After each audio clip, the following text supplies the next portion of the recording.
You ask Tiger to calculate. This deals with linear inequalities with one unknown. The final result is x greater than 24. Let's solve it step by step. Group all constants on the right side of the inequality. Subtract 63 from both sides.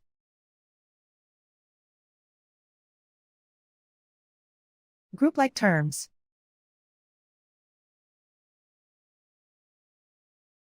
Simplify the arithmetic.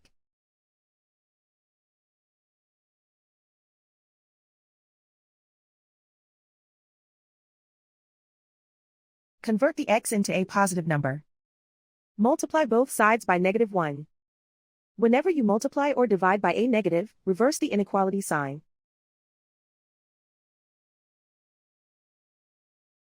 Remove the ones.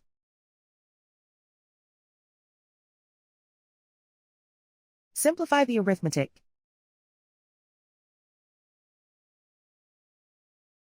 Plot the solution on a coordinate grid. And so the final result is x greater than 24.